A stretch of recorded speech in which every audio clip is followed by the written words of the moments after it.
Hi guys. Okay, so we're really literally going through like topics I am not too interested in. Like it's not my thing, but let's just do with it. So I hope you guys are doing okay. Yeah, so in this video, I hope it's recording too. In this video, I want to talk about the pancreas and the gallbladder. I really never liked I feel like all the topics I'm going over now, I really didn't, it wasn't my thing. It's not my thing. It's really not. But let's kind of talk about it and try to really, let me try to have you guys understand, because I think I understand a little bit that I can explain and I can talk about it, and I can, give people information about it. So you've got the gallbladder. We'll talk about the gallbladder first. The gallbladder is in your right upper quadrant. Again, if you're not like in a nursing or in a health field, it's just, if you're looking at your stomach, right, it's in the upper part of your stomach, your right upper part of your stomach. That's where your gallbladder is. And you can live cool. You can live without your gallbladder. I had to think about it for a second, because I remember we talked about having surgeries to remove it. So what can happen with your gallbladder is if you're eating foods that are really high in fat, like foods that are so high in fat, it can be so much that it creates like, there is kidney stones. In this case, it's gallbladder stones, and they have such a big word for it. I don't know who decided to come up with that. Something called cholecystitis. I can't even say that word. Cholecystitis. Cholelithasis. Imagine who comes up with that. So they have that. So what happens is stones forms in your gallbladder as you're eating high fat fatty foods, and it can obstruct like the flow of bile from your gallbladder, because the function of bile is to emulsify the fat, kind of like to mash it and kind of like, and if it's obstructed, think about it, it's going to cause a lot of pain, discomfort. And bile is, I think, it's alkaline. It should be. Too much of it is not good. So yeah, there might be an obstruction to that area, or I think there was this specific I forgot the name of it, honestly, but if I see it, I'll know. But yeah, it can block your gallbladder, or block the road that leads to your duodenum, which is where a lot of the food, when it comes out, it goes to your duodenum with some of the chemicals, like with some of the bile and some of the enzymes from the pancreas to your duodenum, which is your small intestine. Okay, so that is the gallbladder. And if you have like this disease, you're gonna have pain in your right upper quadrant, and you're gonna feel pain, not all the time, but you might feel pain after a few hours after you eat a fatty meal. The way they do this is, the way they treat is they just do a laparoscopic, what is the name? I don't have it here, honestly. It's a laparoscopic cholecystectomy, where they're going, like, not opening it with surgery, but going in and with an ERCP to check it out, or with those like kind of pictures to take it out. So they will just take it out. So that's what gallstones are. Okay, so but then gallstones can lead to pancreatitis, which is when we're going to talk about pancreatitis. This one too was really tough for me. Like, it's still kind of like, so pancreatitis is inflammation of the pancreas. And when you say inflammation, it could be caused by infection. It could be caused by, again, gallstones, like, and the main cause of pancreatitis is alcohol intake and gallstones. So you can see how it can be kind of tricky between the two, because fatty foods cause gallstones, and gallstones cause pancreatitis. I don't know if you get what I'm saying. But yeah, with pancreatitis, your pancreas, what your pancreas does is it has an exocrine function and an endocrine function. And I'm doing pretty good with no notes, no notes. It has an exocrine function and an endocrine function. The endocrine function is when the blood releases, I think they called it the islets of Langerhans. It releases alpha, beta, and somatostatin, somatostatin to your blood. The alpha and beta, alpha is just means glucagon, beta is insulin. So those are the two that we really know about. As we know, insulin helps kind of like remove blood, remove sugar from your bloodstream into your cells for your cells to use as glycogen. And now it's making me think about nutrition school, when we learn about the biochemistry, the biochemical digestion of food and carbohydrates, glucose, and all of those things.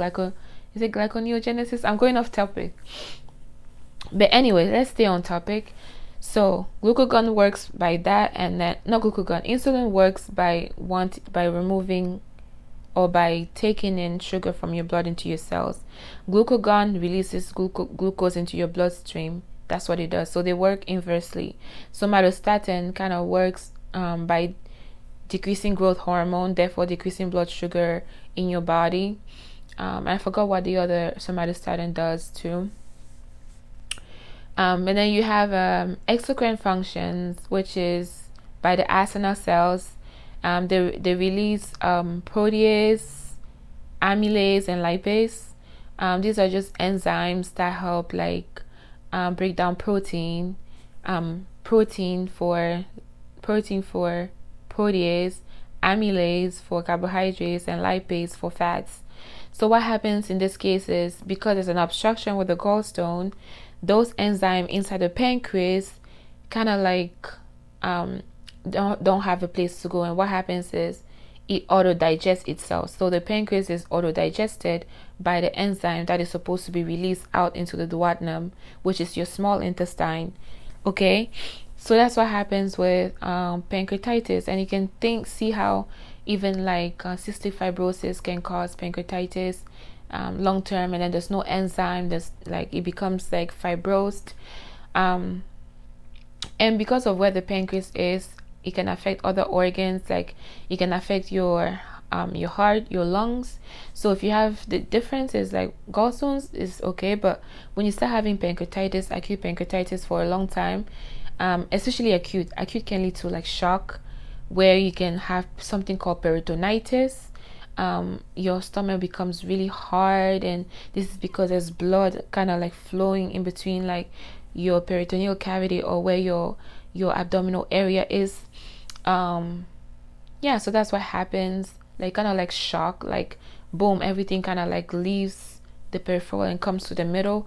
And I think even your brain takes a little bit less of it. Shock. So that is, and the two main signs of pancreatitis is the colon sign, kind of like the blood coming out, and the colon sign, blood around your umbilicus, and the Turner sign, which is blood or bruises in your flank area. It just means that there's blood flowing out. Whereas gallstones, they have something called Murphy sign, and basically I don't know if we still do this, but basically like the nurse will have you lay down, right, and then ask you to take a deep breath while she's pressing down on your right upper quadrant. And if you are breathing in as she's doing it, if you're feeling pain as you're breathing in and she's pressing on there, then you know that you have gallstones. I hope it makes sense, because it makes sense in my head. I think I've explained it well, but I hope it makes sense. Because I used to kind of confuse. I'm like, okay, pancreatitis. So now it's like, it makes a lot of sense. I guess I didn't get it last year in school. I hated it. I hated the pancreas. I hated the respiratory. It's still not my thing too much. So that is that for pancreatitis. And how we're going to treat pancreatitis. We can give enzymes like somebody mentioned like Creon, Pancreas, or Vicase to help like digest your food. And we're gonna limit activity so that like those enzymes just doesn't keep coming up and causing pain. We're gonna have you eat less fatty food for gallstones, like low fat, high protein, high carbohydrates, for gallstones, because fat is what caused it in the first place. We're gonna put, usually the nurse will put you like in like on what they call NPO, which just means nothing by mouth, because you probably are gonna be vomiting, you're gonna have like a lot of pain down there. So we'll put you without food for a while, then we're gonna give you oxygen, and we're gonna give you fluids to replenish that, like to replenish the shock that's happening. And apparently down the road, with if you're having that shock, we'll give you diuretics to help with it. And I kind of forgot, like if it's caused by a bacterial, they'll give you antibacterial, and I don't quite remember like other stuff that you had to do, but those are like the main things for. Let me look at my notes, guys. Yeah, some of the surgery that they can do is a pancreatitis duodenectomy. So they remove part of your pancreas, they remove part of your stomach. What was it? The distal and proximal bowel common duct. Yeah, is like the jejunum, they'll remove like the gallbladder, the pancreas, the top of the pancreas, remove your stomach, right? Part of your stomach, remove part of your stomach, like the duodenum, the common bowel duct, the gallbladder is gonna be removed too. Yeah. So yeah, that's what that is. And the other thing I forgot to mention about the pancreas is, like, if you're having pancreatitis, you might lose some electrolytes, and one of the most important electrolyte that you might be losing is calcium. And the way they will check it is they'll put hand here, you're gonna go like this, kind of touching, or they'll put like a cuff on called trousseau, that's Chevex and trousseau, and then your hand is gonna be coming in like this. So that's how they're gonna know that you have pancreatitis or you have low calcium. So they're gonna replenish you with some calcium. Yeah, and then the thing that can cause this is smoking too, so stop smoking. So NPO, oxygen, suction, and pain medication, because you're gonna be in pain. Pancreatitis is so painful, mostly opioids. And hopefully it's not past 30 minutes, but when you're looking at the stool, because it's going to be fatty, the stool is going to be very fatty, you're going to lose weight, you're going to have low appetite. The things that can cause a false negative stool is if you're taking vitamin C, it opens up, it clears it up. If you're taking melon, or I think the other one is the one that I keep forgetting, which is turnips. The one that can cause a false positive is anything that causes the stool to be red, like, or black, like iron supplements, red meats, maybe NSAIDs. Yeah, NSAIDs, corticosteroids can cause you to bleed, and steroids. Okay, so that's it for the video. Thanks for watching. Oh, and the gallstone, you can treat it with ursendiol. Okay, let's leave it like this. I think that's it for the video, guys.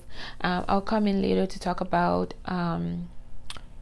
bipolar disorder and schizophrenia and anxiety, and I'll just put it up in one, like the main ideas. Thank you for watching my videos. Bye.